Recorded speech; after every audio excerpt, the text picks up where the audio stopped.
उनके पास पर्याप्त संपत्ति नहीं थी तो उनके वित्त मंत्री भामाशाह ने अपनी सारी सुख सुविधा को छोड़कर अपने राजा को स्वयं का धन 25 लाख रुपए व राजकोष में 20,000 अशर्फियां देश के लिए अर्पित की। इससे महाराणा प्रताप ने 12 वर्षों तक अपनी सेना को संगठित किया, सैन्य शक्ति को। इस किले का प्राचीन नाम मच्छिंद्रगढ़ है।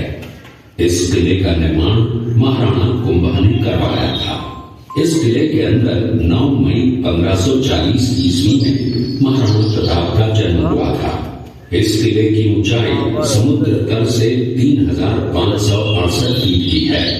इस किले की दीवार 36 किलोमीटर तक फैली हुई है। इस दीवार का नाम ग्रेट वॉल ऑफ चाइना के बाद द्वितीय पायदान पर दर्ज है।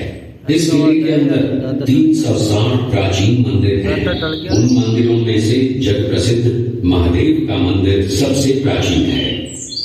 कुंभलगढ़ किला यहाँ से 65 किलोमीटर की दूरी पर है। कृपया अब आप सब पीछे तलहटियों में महाराणा प्रताप ने अपने गुरु से शिक्षा प्राप्त की थी।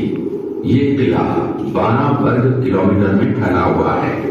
इस किले पर जब भी विदेशी आक्रांताओं ने आक्रमण किया और उस आक्रमण में कोई भी राजा व सैनिक वीर गति को प्राप्त कर लेते तो उनकी पत्नियां वीरांगनाएं अपने सतीत्व की रक्षा करने के लिए जलती हुई अग्नि में कूद प्राणों को त्याग देती थी, जिसे हम जौहर कहते हैं। चित्तौड़गढ़ में 3 मुख्य बड़े जौहर हुए थे। प्रथम जौहर 1303 ईस्वी में रानी पद्मिनी ने 16,000 स्त्रियों वीरांगनाओं के साथ जौहर किया था, सिर्फ अल्लाउद्दीन खिलजी के कारण। दूसरा जौहर 1535 ईस्वी में गुजरात के शासक बहादुर शाह के आक्रमण के कारण रानी कर्मावती ने वीरांगनाओं के साथ किया। और तीसरा जौहर 1568 ईस्वी में जब अकबर ने चित्तौड़गढ़ पर आक्रमण किया, उसी समय रानी फूलकुंवरी ने 7,000 वीरांगनाओं के साथ जौहर किया। फिर भी अकबर का मन नहीं भरा और अंत में हजारों आम लोगों का कत्लेआम करवाकर उन्हें मौत के घाट उतारा गया। इस किले में देखने योग्य विजय स्तंभ है, कीर्ति स्तंभ, मीरा मंदिर, जैन मंदिर, कालिका माता मंदिर, भामाशाह हवेली, कुंभाश्याम मंदिर, फतेह प्रकाश महल हैं। ये किला यहाँ से 140 किलोमीटर दूरी पर है। ये देखते हुए सभी अतिथि आगे की तरफ चले। तब इसका पता कुंवर अमर सिंह को चला, जो महाराणा प्रताप के पुत्र थे। अमर सिंह ने शेरपुर छावनी पर अचानक आक्रमण कर दिया। उस आक्रमण में मुगल सेना में भगदड़ मच गई। मुगल सेना को अपनी छावनियों को छोड़कर भागना पड़ा। छावनियों के अंदर से लूटा हुआ माल व अब्दुल रहीम खान खाना, जिसकी बेगम आनी खान को बंदी बनाकर महाराणा प्रताप के सामने पेश किया गया। तब अमर सिंह पर महाराणा प्रताप क्रोधित हुए और कहा, जहां से इस नारी को बंदी बनाकर लाए हो, इसे पुनः ससम्मान लौटा कराओ।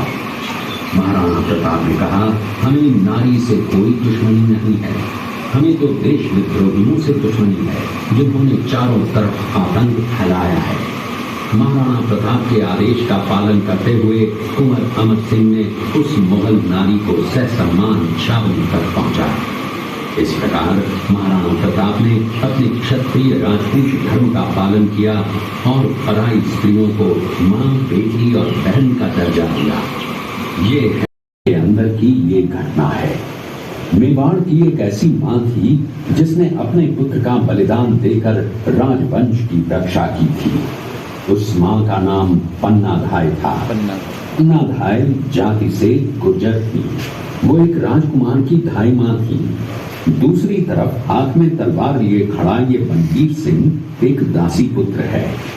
ये कुंवर उदय सिंह की हत्या करके मेवाड़ की राजगद्दी प्राप्त करना चाहता था। एक रात्रि बनवीर सिंह को मौका मिला वो राजकुमार उदय सिंह के बड़े भाई विक्रमादित्य सिंह की हत्या करके राजमहल की तरफ आगे बढ़ा। इसकी सूचना पन्नाधाय को लग गई। कुछ समय तक पन्नाधाय चिंतित हुई। तभी पन्नाधाय ने अपने पुत्र चंदन को राजसी कपड़े पहनाकर पलंग पर सुला दिया और उदय सिंह को एक टोकरी के अंदर छिपाकर पत्तों से ढक के महल के बाहर निकालकर गुप्त रास्ते से कुंभलगढ़ भेज दिया। बनवीर सिंह जब तलवार लेकर राजकक्ष में आया तो उसने पन्नाधाय से कड़क आवाज में उदय सिंह के लिए पूछा तो पन्नाधाय ने चंदन की तरफ इशारा किया। बनवीर ने चंदन को उदय सिंह समझकर चंदन की हत्या कर दी और ये समझने लगा कि मैंने राजकुमार उदय सिंह को मार दिया। वही राजकुमार बड़े होकर राजा बने और अपने नाम का उदयपुर नगर बसाया जो यहाँ से 40 किलोमीटर दूर है। ये घटना महाराणा प्रताप की वीरता को दर्शाती है। एक समय नरभक्षी बाघ का आतंक छाया हुआ था। अब बना रहे हो? महाराणा प्रताप ने उस बाघ का शिकार कर उस बाघ को मार डाला। ये घटना महाराणा प्रताप की वीरता की प्रतीक है। महाराणा प्रताप ने प्रतिज्ञा की थी कि जब तक अपनी मातृभूमि को शत्रुओं से मुक्त नहीं करा लेता तब तक न तो मैं महलों में रहूंगा, न किसी धातु के पात्र में भोजन करूंगा, न किसी गद्दी के बिछौने पर सोऊंगा। पत्ते ही भोजन के पात्र होंगे, जमीन ही बिछौना होगा। इस प्रतिज्ञा का पालन उन्होंने 21 वर्षों तक जंगलों में रहकर किया। ये दृश्य महाराणा प्रताप और सुविख्यात स्वामी भक्त घोड़े चेतक के अंतिम मिलन का है। हल्दी घाटी युद्ध के बाद चेतक घोड़े ने 22 फीट के एक बरसाती नाले को पार किया। ये उसी समय का दृश्य है। पास में खड़े महाराणा प्रताप के छोटे भाई शक्ति सिंह हैं, जो पहले मुगल सेना में थे। बाद में वो महाराणा प्रताप की तरफ आए, माफी मांगी और अपना घोड़ा महाराणा प्रताप को दिया। ये देखते हुए सभी अतिथि